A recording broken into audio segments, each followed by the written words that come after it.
Welcome to the People and Performance Podcast, featuring guest experts from such global brands as NASA, Salesforce, the Milwaukee Bucks, Staples Professional, IBM, Mutual of America, Xero, and Simon Sinek Inc. The show offers expert insights into the strategic capabilities and behaviors needed to grow and sustain employee performance.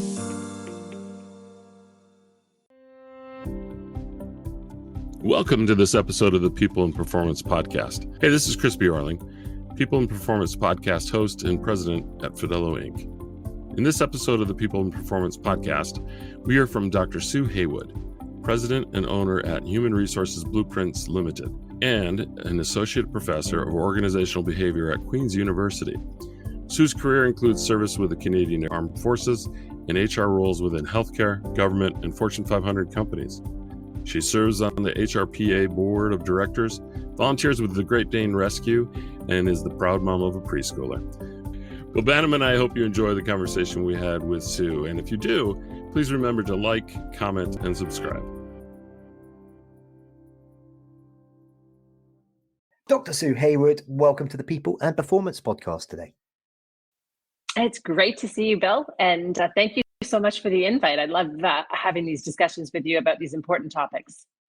Yeah, so listeners, Sue and I, we chatted quite a while back now, I guess, on the HR chat show, and our conversation stuck with me because not only is Sue a super awesome person, but she has lots of clever things to say. So I was very keen to get her onto the People and Performance pod as well. Sue, why don't you start by taking a minute or two and telling our listeners a bit about yourself?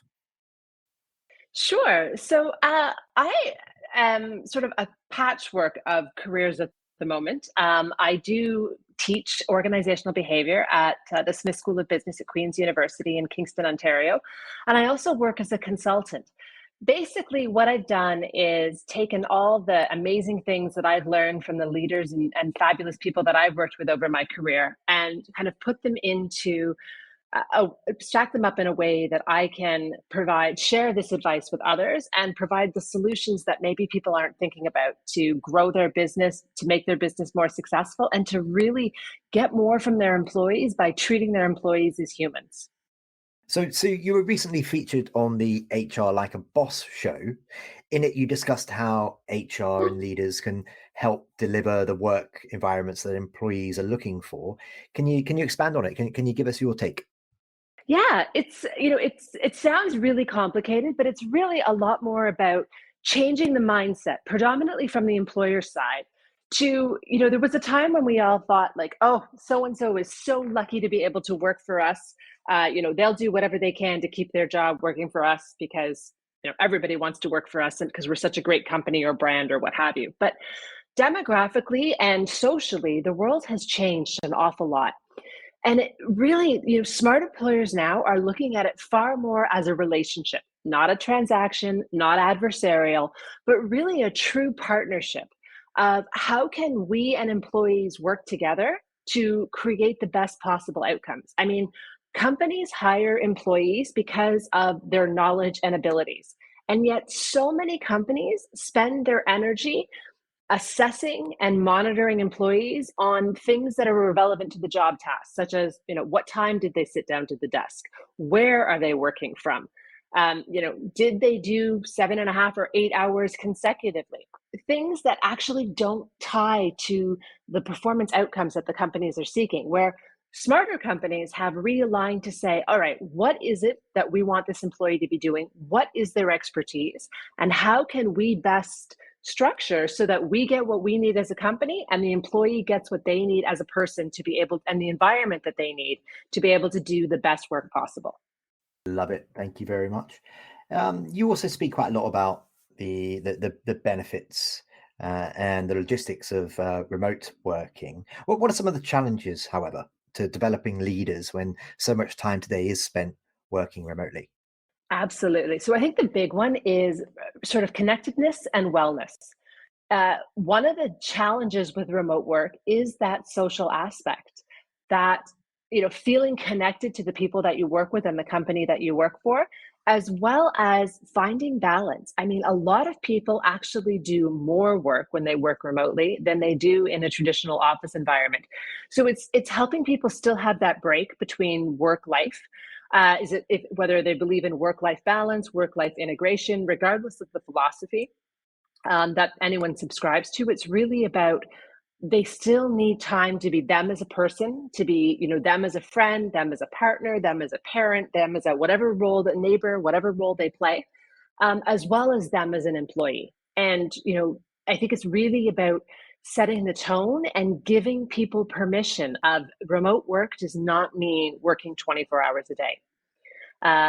Having time to say, I am not going to be available at this time, taking that conscious break from work and the importance that it has to do on productivity and mental health, and also focusing on mental health from, again, that remoteness connectivity, and making sure that people, particularly those who are naturally more introverted, don't become sort of, more not just isolated, but almost become hermits where they don't feel the need to leave their home. So making sure they're still getting enough, whatever level it is for that individual, enough social and community inputs and connections that, that maintains their mental health and overall wellness.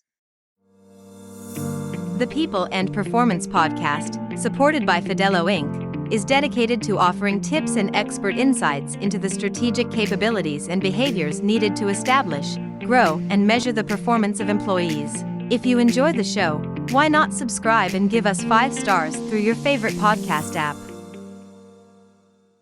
Okay, thank you very much. Now then, a while back, as I mentioned at the top of the interview here, I interviewed you on the HR Chat pod. And in that episode, Sue, we talked about reasons why traditional incentives and rewards are not enough for many employees anymore, and what's actually working to attract and retain top talent.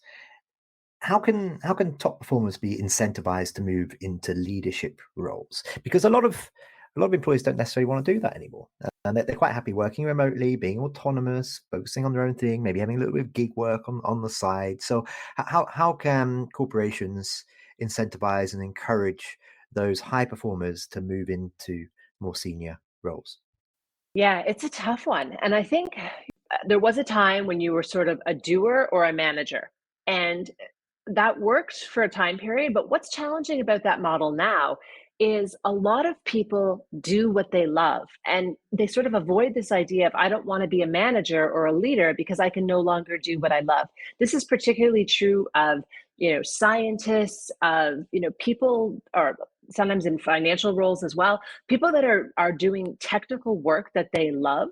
And so I think for organizations, it's really about challenging themselves to think, how can we structure our organization where someone can be a leader in their field, in their expertise, without necessarily going to become an administrative manager?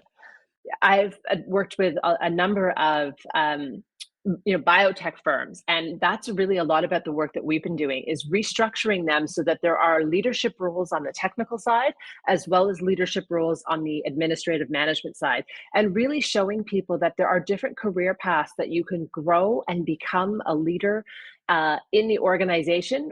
That doesn't necessarily cause you to, leave a laboratory and go into just an office, or cause you to no longer do what you love and strictly manage people. It's really about thinking, what is it that you need from leaders in your company, and how can you structure roles so leaders can still do what they love, because that's actually what makes them better leaders. Excellent. Thank you very much. Next question for you. How important is experiencing failure, Sue, so that in the longer term, one has a successful career? I.e., do leaders learn more from failures than from wins?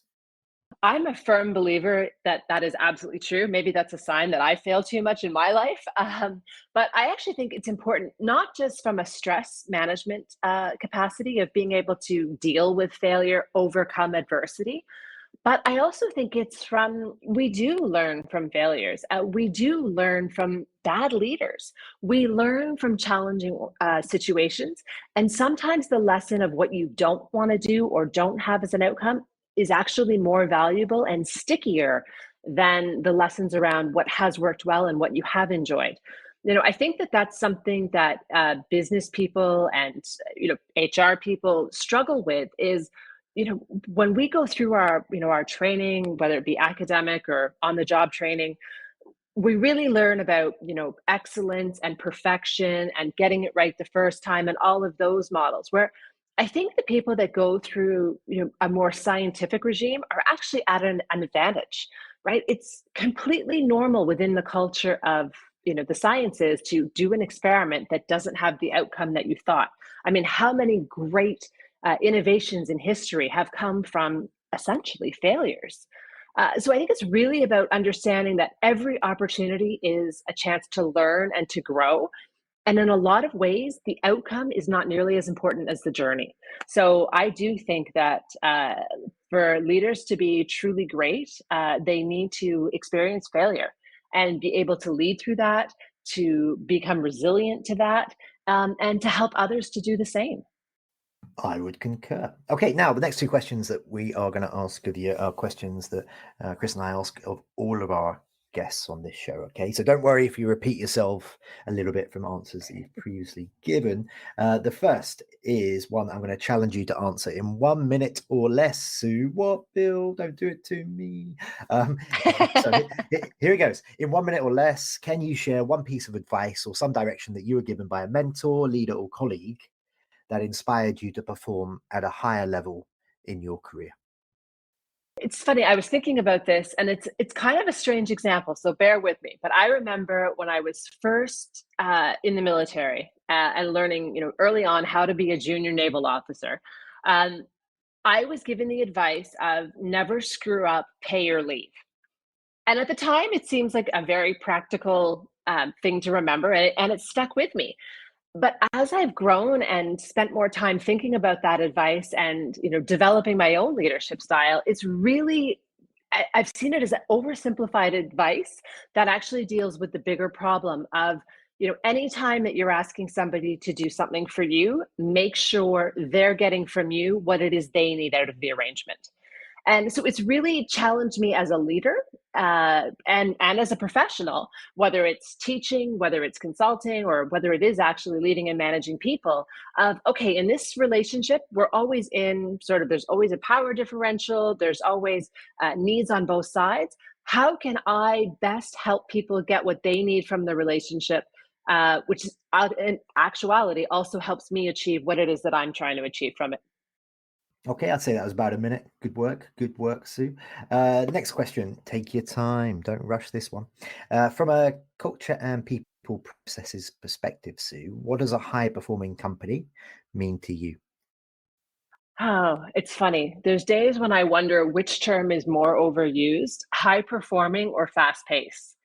Um, I I think high performing isn't actually about the outcomes of the company or whether or not the company makes, the objectives that they set in their strategic plan. It has a lot more to do with, is it an environment where people are supported to come in and do the best work that they can every day? And obviously in good times, that means that they are, exceeding objectives. They are, performing at an unbelievable level. They are doing above and beyond what everyone expects of them. But it also means when things aren't going well, be it something in their personal life or a medical issue or who knows what's going on, that they're still driven to come in and do the best work that they can with whatever capacity they have at that moment. It's not an environment that encourages people to quit or encourages social loafing. It's really an environment that inspires people to come in and do the best work that they can every day, regardless of what level that work is. So again, it's not about measuring it in terms of, did you perform at 110%, 365 days in a row? It's not possible. It's really about, are you driven to come in and do the best work, whether you are having the best day of your life or whether you are going through, an emotional upheaval in your personal life, a medical issue, family issue, anything like that? Are you still driven to do the best that you can for the company? And the more a company can have an environment where, I don't think you'll ever have 100%, but the majority of people are feeling supported to do that, that's an organization that is going to be able to achieve more, than any competitor that's resourced at the same level because of that environment. Perfect. Well, that just leaves me to say for today, listeners, do get in contact with Sue. She's a lovely human being and she's very open and very warm. So I just want to encourage you to do that. But that just leaves me to say for today, Sue, thank you very much for being my guest. Excellent. Thank you, Bill. As always, it's been a pleasure. And I always love listening to the podcast that you do. So it's a real treat to be one of the people that you interview. Thank you for listening to the People and Performance Podcast. If you enjoyed this episode, please remember to like, comment, and subscribe.